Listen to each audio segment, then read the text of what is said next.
+2 degree level preliminary എക്സാമിന് തയ്യാറെടുക്കുന്നവർക്കായി യൂറോപ്യന്മാരുടെ വരവ് എന്നൊരു ഭാഗത്തിൽ നിന്നും പഠിച്ചിരിക്കേണ്ട പ്രധാനപ്പെട്ട ചോദ്യങ്ങളാണ് ഇന്നത്തെ ഒരു ക്ലാസ്സിലൂടെ നമ്മൾ നോക്കുന്നത്. ആധുനിക ഇന്ത്യ ചരിത്രത്തിന് തുടക്കം കുറിച്ചത്. യൂറോപ്യന്മാരുടെ ആഗമനമാണ് ആധുനിക ഇന്ത്യ ചരിത്രത്തിന് തുടക്കം കുറിച്ചത്. കടൽ മാർഗം ഇന്ത്യയിലെത്തിയ ആദ്യ യൂറോപ്യന്മാർ പോർച്ചുഗീസുകാരാണ് കടൽ മാർഗം ഇന്ത്യയിലെത്തിയ ആദ്യത്തെ യൂറോപ്യന്മാർ. പറങ്കികൾ എന്നറിയപ്പെടുന്നത് പോർച്ചുഗീസുകാരാണ് പറങ്കികൾ എന്നറിയപ്പെടുന്നത്. അതുപോലെ കടൽ മാർഗം ഇന്ത്യയിലെത്തിയ ആദ്യത്തെ യൂറോപ്യന്മാർ ആര് എന്ന് ചോദിച്ചാൽ അത് പോർച്ചുഗീസുകാർ. കടൽ മാർഗം ഇന്ത്യയിലെത്തിയ ആദ്യ യൂറോപ്യൻ ആര് എന്ന് ചോദിച്ചാൽ വാസ്കോഡഗാമയാണ് കടൽ മാർഗം ഇന്ത്യയിലെത്തിയ ആദ്യത്തെ യൂറോപ്യൻ.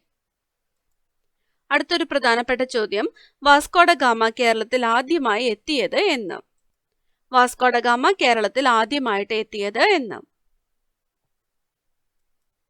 1498 മെയ് 20-ന് 1498 മെയ് 20-നാണ് വാസ്കോഡഗാമ കേരളത്തിൽ ആദ്യമായിട്ട് എത്തിയത്. വാസ്കോഡഗാമ ഇന്ത്യയിൽ കപ്പലിറങ്ങിയ സ്ഥലം കാപ്പാട്. കോഴിക്കോട് കാപ്പാടാണ് വാസ്കോഡഗാമ ഇന്ത്യയിൽ കപ്പലിറങ്ങിയ സ്ഥലം. വാസ്കോഡഗാമയ്ക്കൊപ്പം കേരളത്തിലെത്തിയ പോർച്ചുഗീസ് നാവികൻ ആര്? വാസ്കോഡഗാമയ്ക്കൊപ്പം കേരളത്തിലെത്തിയ പോർച്ചുഗീസ് നാവികൻ ആര്?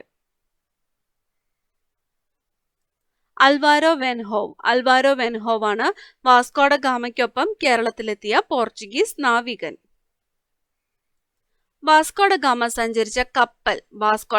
സഞ്ചരിച്ച കപ്പലിന്റെ പേര്. ഇതൊരു പ്രധാനപ്പെട്ട ചോദ്യമാണ്. സെന്റ് ഗബ്രിയേൽ എന്നതായിരുന്നു വാസ്കോഡഗാമ സഞ്ചരിച്ച കപ്പലിന്റെ പേര്. വാസ്കോഡഗാമ രണ്ടാമതായി കേരളത്തിലെത്തിയ വർഷം.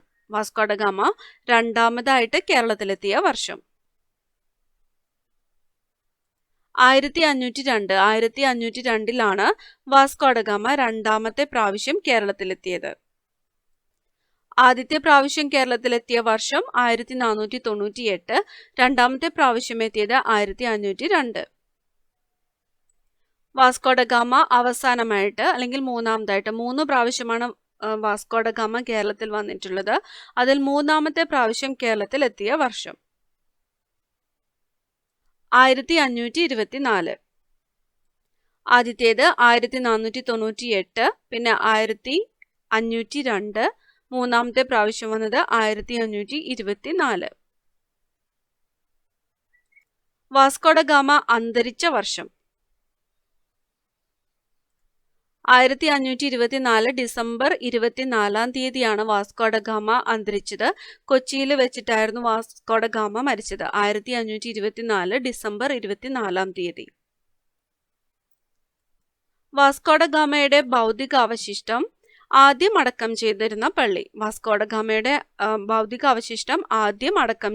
പള്ളി. സെന്റ് ഫ്രാൻസിസ് ചർച്ച്, കൊച്ചിയിലുള്ള സെന്റ് ഫ്രാൻസിസ് ചർച്ചിലായിരുന്നു വാസ്കോഡഗാമയുടെ ഭൗതികാവശിഷ്ടം ആദ്യം അടക്കം ചെയ്തത്. വാസ്കോഡഗാമയുടെ ഭൗതിക ശരീരം കൊച്ചിയിൽ നിന്നും മാറ്റി പോർച്ചുഗീസിലേക്ക് കൊണ്ടുപോയ വർഷം. കൊച്ചിയിൽ നിന്നും വാസ്കോഡഗാമയുടെ ഭൗതിക ശരീരം പോർച്ചുഗീസിലേക്ക് കൊണ്ടുപോയ വർഷം 1539. വാസ്കോഡഗാമയുടെ ഭൗതികാവശിഷ്ടം ഇപ്പോൾ സ്ഥിതി ചെയ്യുന്നത് ജെറോനിമസ് കത്തീഡ്രൽ, ലിസ്ബണിലെ ജെറോനിമസ് കത്തീഡ്രലിലാണ് വാസ്കോഡഗാമയുടെ ഭൗതികാവശിഷ്ടം ഇപ്പോൾ സ്ഥിതി ചെയ്യുന്നത്. വാസ്കോഡഗാമ ഇന്ത്യയിലേക്കുള്ള യാത്ര തിരിച്ചത് ലിസ്ബണിൽ നിന്നുമായിരുന്നു.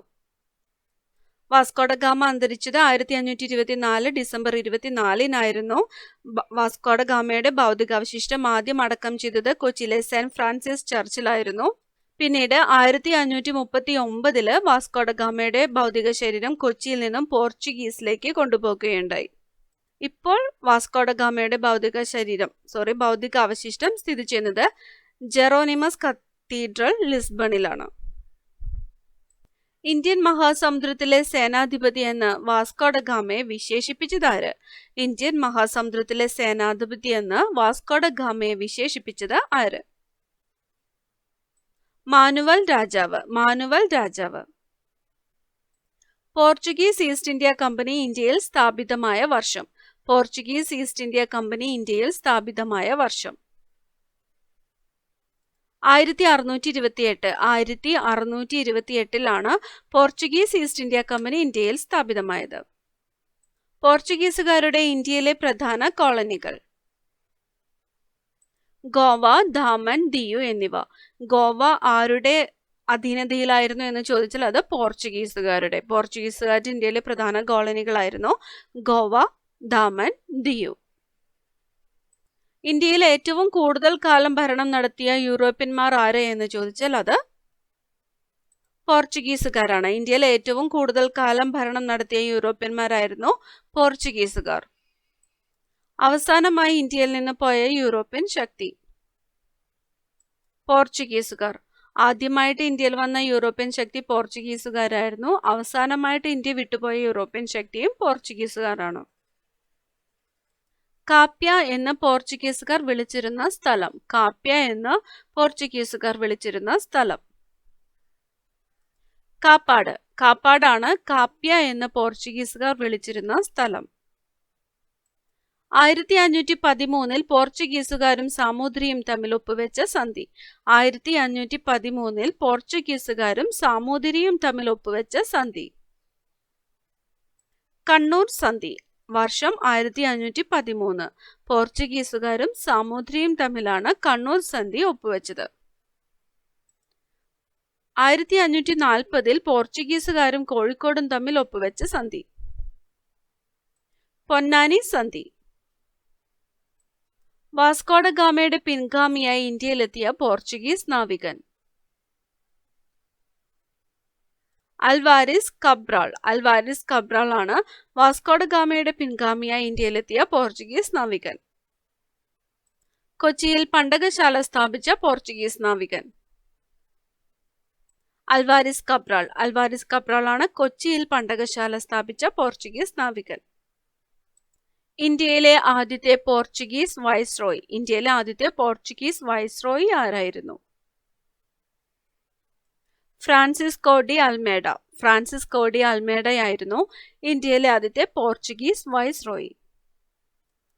ഇന്ത്യയിൽ നീല ജല നയം അല്ലെങ്കിൽ ബ്ലൂ വാട്ടർ പോളിസി ആവിഷ്കരിച്ച പോർച്ചുഗീസ് വൈസ്രോയി. ഇന്ത്യയിൽ നീല ജല നയം അല്ലെങ്കിൽ ബ്ലൂ വാട്ടർ പോളിസി ആവിഷ്കരിച്ച പോർച്ചുഗീസ് വൈസ്രോയി ആരായിരുന്നു? അൽമേഡ. ഇന്ത്യയിലെ രണ്ടാമത്തെ പോർച്ചുഗീസ് വൈസ്രോയി. രണ്ടാമത്തെ പോർച്ചുഗീസ് വൈസ്രോയി. അൽബുക്കർക്ക്. ഇന്ത്യയിലെ ആദ്യത്തെ പോർച്ചുഗീസ് വൈസ്രോയി ആയിരുന്നു ഫ്രാൻസിസ്കോ ഡി അൽമേഡ. ഇന്ത്യയിലെ രണ്ടാമത്തെ പോർച്ചുഗീസ് വൈസ്രോയി അൽബുക്കർക്ക്. ഇന്ത്യയിൽ പോർച്ചുഗീസ് സാമ്രാജ്യത്തിന്റെ സ്ഥാപകനായി അറിയപ്പെടുന്ന വ്യക്തി: അൽബുക്കർക്ക്. രണ്ടാമത്തെ പോർച്ചുഗീസ് വൈസ്രോയി ആയിരുന്ന അൽബുക്കർക്കാണ് ഇന്ത്യയിലെ പോർച്ചുഗീസ് സാമ്രാജ്യത്തിന്റെ സ്ഥാപകനായിട്ട് അറിയപ്പെടുന്നത്. ഇന്ത്യയിൽ മിശ്ര കോളനി സമ്പ്രദായം ആവിഷ്കരിച്ച പോർച്ചുഗീസ് വൈസ്രോയി: അൽബുക്കർക്ക്. അൽബുക്കർക്കാണ് ഇന്ത്യയിൽ മിശ്ര കോളനി സമ്പ്രദായം ആവിഷ്കരിച്ച പോർച്ചുഗീസ് വൈസ്രോയി. അതുപോലെ തന്നെ അടുത്തൊരു പ്രധാന പോയിന്റ് ആണ്, ഇന്ത്യയിൽ സതി നിരോധിക്കുകയും നാണയ സമ്പ്രദായം ഏർപ്പെടുത്തുകയും ചെയ്ത പോർച്ചുഗീസ് വൈസ്രോയി ഏത് എന്ന് ചോദിച്ചാൽ അൽബുക്കർക്ക്. ഇന്ത്യയിൽ സതി നിരോധിക്കുകയും നാണയ സമ്പ്രദായം ഏർപ്പെടുത്തുകയും ചെയ്ത പോർച്ചുഗീസ് വൈസ്രോയി ആയിരുന്നു അൽബുക്കർക്ക്. പോർച്ചുഗീസുകാരിൽ നിന്നും ഗോവയെ മോചിപ്പിച്ചത് എന്ന്? പോർച്ചുഗീസുകാരിൽ നിന്നും ഗോവയെ മോചിപ്പിച്ചത് എന്ന്? 1961 ഡിസംബർ 19. 1961 ഡിസംബർ 19 പോർച്ചുഗീസുകാരിൽ നിന്നും ഗോവയെ മോചിപ്പിച്ചത്. ഗോവയിൽ പോർച്ചുഗീസുകാർക്കെതിരെ ഇന്ത്യ നടത്തിയ സൈനിക നടപടി. ഗോവയെ പോർച്ചുഗീസുകാരിൽ നിന്ന് മോചിപ്പിക്കാൻ വേണ്ടിയിട്ട് പോർച്ചുഗീസുകാർക്കെതിരെ ഗോവയിൽ ഇന്ത്യ നടത്തിയ സൈനിക നടപടി ഏത് പേരിലാണ് അറിയപ്പെടുന്നത്? Operation Vijay. Operation Vijay.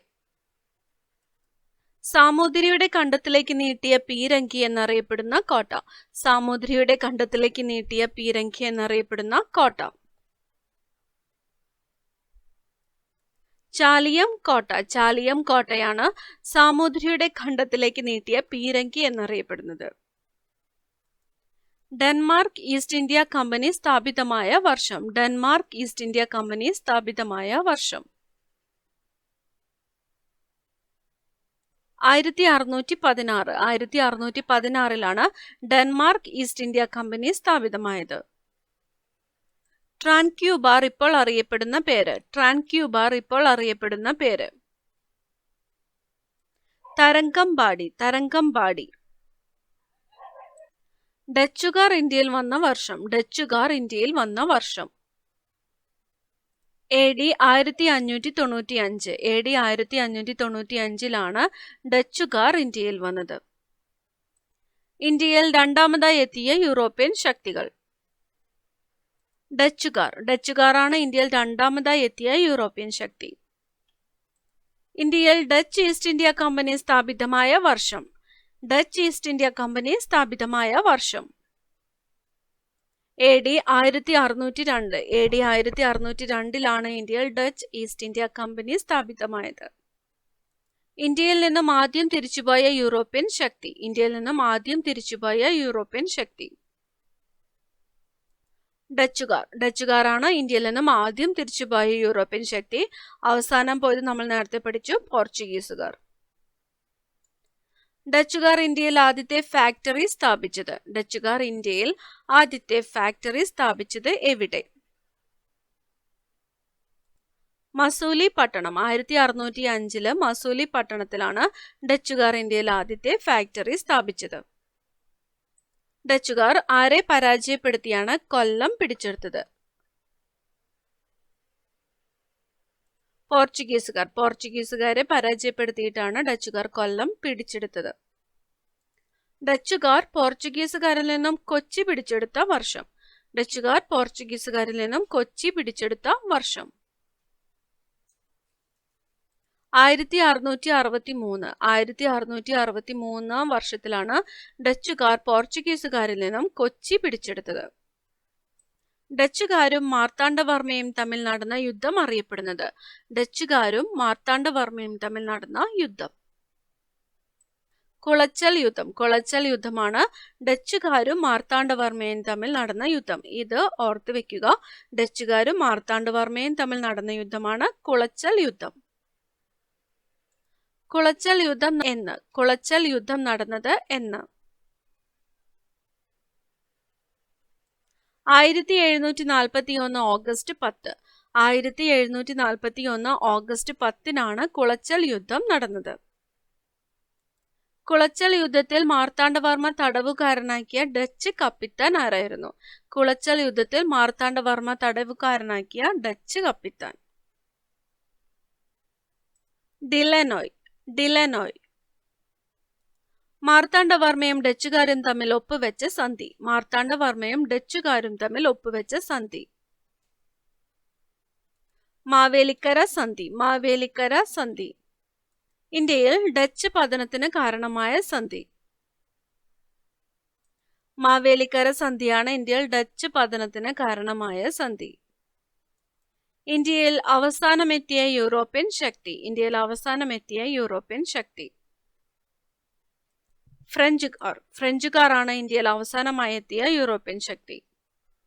French east India company സ്ഥാപിച്ചത് ആര്? ഫ്രഞ്ച് ഈസ്റ്റ് ഇന്ത്യ കമ്പനി സ്ഥാപിച്ചത്. വർഷമാണ് ഫ്രഞ്ച് ഈസ്റ്റ് ഇന്ത്യ കമ്പനി സ്ഥാപിച്ച വർഷം 1664. 1664 ഫ്രഞ്ച് ഈസ്റ്റ് ഇന്ത്യ കമ്പനി സ്ഥാപിതമായത്. ഫ്രഞ്ച് ഈസ്റ്റ് ഇന്ത്യ കമ്പനി സ്ഥാപിച്ച വ്യക്തി. ഫ്രഞ്ച് ഈസ്റ്റ് ഇന്ത്യ കമ്പനി സ്ഥാപിച്ച വ്യക്തി കോൾബർട്ട്. കോൾബർട്ട് ആണ് ഫ്രഞ്ച് ഈസ്റ്റ് ഇന്ത്യ കമ്പനി സ്ഥാപിച്ച വ്യക്തി. ഇന്ത്യയിലെ ആദ്യത്തെ ഫ്രഞ്ച് ഡയറക്ടർ ജനറൽ ആരായിരുന്നു? ഇന്ത്യയിലെ ആദ്യത്തെ French director general Francois Martin. Francois Martin ആയിരുന്നു ഇന്ത്യയിലെ ആദ്യത്തെ ഫ്രഞ്ച് ഡയറക്ടർ ജനറൽ. ഇന്ത്യയിൽ ഫ്രഞ്ചുകാരുടെ ആസ്ഥാനമായിരുന്നത്. ഇന്ത്യയിൽ ഫ്രഞ്ചുകാരുടെ ആസ്ഥാനമായിരുന്നത് പോണ്ടിച്ചേരി. പോണ്ടിച്ചേരി. പോണ്ടിച്ചേരിയുടെ പിതാവ് എന്നറിയപ്പെടുന്ന ഫ്രഞ്ച് ഗവർണർ ആരായിരുന്നു? പോണ്ടിച്ചേരിയുടെ പിതാവ് എന്നറിയപ്പെടുന്ന ഫ്രഞ്ച് ഗവർണർ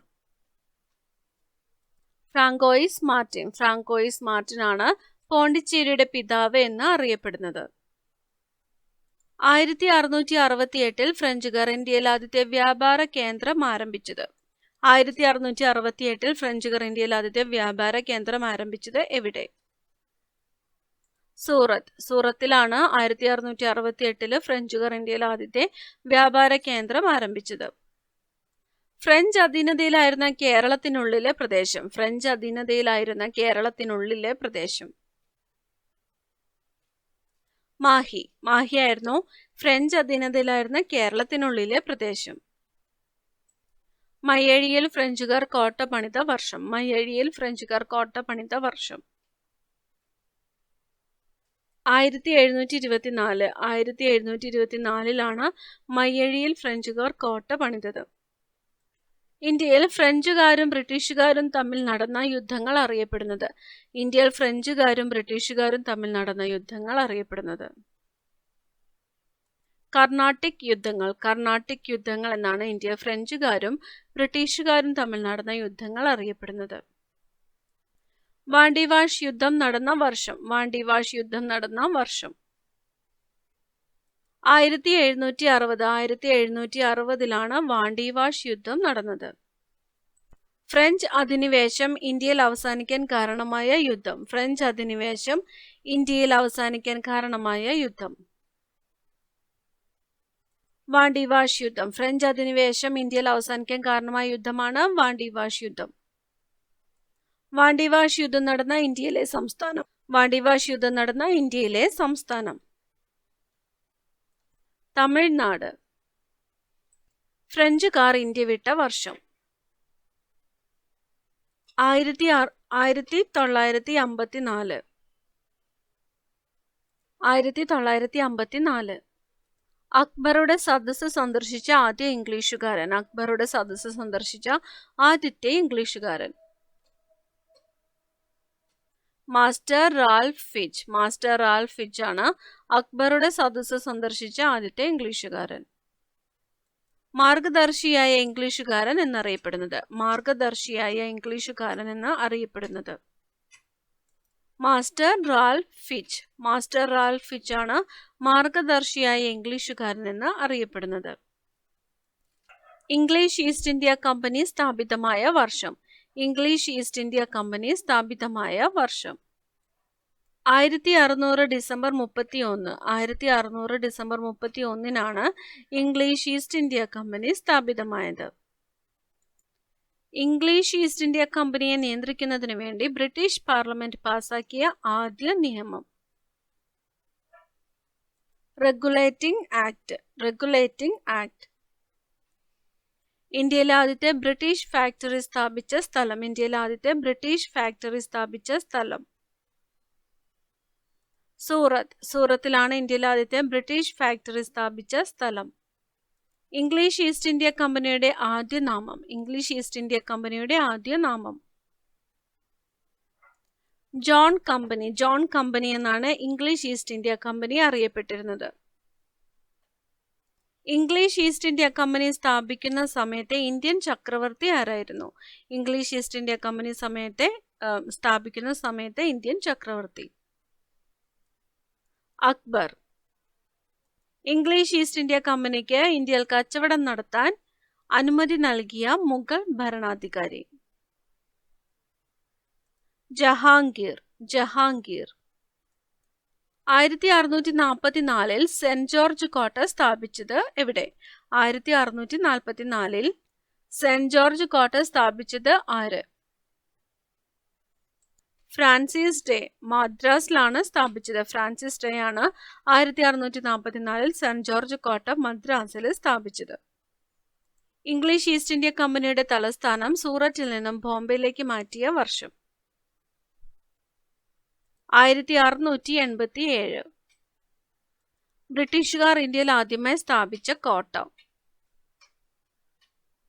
സെന്റ് ജോർജ് കോട്ട. സെന്റ് ജോർജ് കോട്ടയാണ് ബ്രിട്ടീഷുകാർ ഇന്ത്യയിൽ ആദ്യമായിട്ട് സ്ഥാപിച്ച കോട്ട. സെന്റ് ജോർജ് കോട്ട ഇംഗ്ലീഷ് ഈസ്റ്റ് ഇന്ത്യ കമ്പനിയുടെ പ്രതിനിധിയായ ബ്രിട്ടീഷുകാർ കേരളത്തിലെത്തിയ വർഷം 1615 ഇംഗ്ലീഷ് ഈസ്റ്റ് ഇന്ത്യ കമ്പനിയുടെ പ്രതിനിധിയായി ബ്രിട്ടീഷുകാർ കേരളത്തിലെത്തിയത്. ബ്രിട്ടീഷുകാർ കേരളത്തിൽ ആദ്യമായി പണ്ടകശാല സ്ഥാപിച്ചത് എവിടെയാണ്? ബ്രിട്ടീഷുകാർ കേരളത്തിൽ ആദ്യമായിട്ട് പണ്ടകശാല സ്ഥാപിച്ചത് എവിടെയാണ്? വിഴിഞ്ഞം. വിഴിഞ്ഞത്താണ് ബ്രിട്ടീഷുകാർ കേരളത്തിൽ ആദ്യമായിട്ട് പണ്ടകശാല സ്ഥാപിച്ചത്. ബ്രിട്ടീഷുകാർ കേരളത്തിൽ ആദ്യമായി കോട്ട സ്ഥാപിച്ചത് എവിടെയാണ്? കോട്ട സ്ഥാപിച്ചത് എവിടെയാണ്? അഞ്ചുതെങ്ങ് കോട്ടയാണ് ബ്രിട്ടീഷുകാർ കേരളത്തിൽ ആദ്യമായിട്ട് സ്ഥാപിച്ച കോട്ട. 1695 അഞ്ചുതെങ്ങില് കോട്ട സ്ഥാപിച്ചത്. ഇന്ത്യയിൽ ബ്രിട്ടീഷ് ആധിപത്യത്തിനെതിരെ നടന്ന ആദ്യ സംഘടിത കലാപം? ആറ്റിങ്ങൽ കലാപം. 1721 ആറ്റിങ്ങൽ കലാപം നടന്നത്. ബ്രിട്ടീഷ് ആധിപത്യത്തിനെതിരെ നടന്ന ആദ്യത്തെ സംഘടിത കലാപമാണ് ആറ്റിങ്ങൽ കലാപം. ആദ്യമായിട്ട് നടന്ന കലാപം ഏതാണെന്ന് ചോദിച്ചാൽ അത് അഞ്ചുതെങ്ങ് കലാപമാണ്. ഇന്ത്യയിലെ ഇംഗ്ലീഷ് ചാനൽ എന്നറിയപ്പെടുന്നത്? ഇന്ത്യയിലെ ഇംഗ്ലീഷ് ചാനൽ എന്നറിയപ്പെടുന്നത് മയ്യഴിപ്പുഴ. മയ്യഴിപ്പുഴയാണ് ഇന്ത്യയിലെ ഇംഗ്ലീഷ് ചാനൽ എന്ന് അറിയപ്പെടുന്നത്. ഇത്രയുമാണ് ഈ ഒരു ഭാഗത്തു നിന്നുള്ള ക്വസ്റ്റ്യൻസ്. ഈ ഒരു വീഡിയോയിൽ വിട്ടുപോയിട്ടുള്ള പ്രധാനപ്പെട്ട നിങ്ങൾക്ക് തോന്നുന്ന ചോദ്യങ്ങൾ കമന്റ് ചെയ്യുക. കൂടുതൽ പ്രധാനപ്പെട്ട ക്വസ്റ്റ്യൻസുമായി നമുക്ക് അടുത്ത ക്ലാസ്സിൽ കാണാം. Thank you.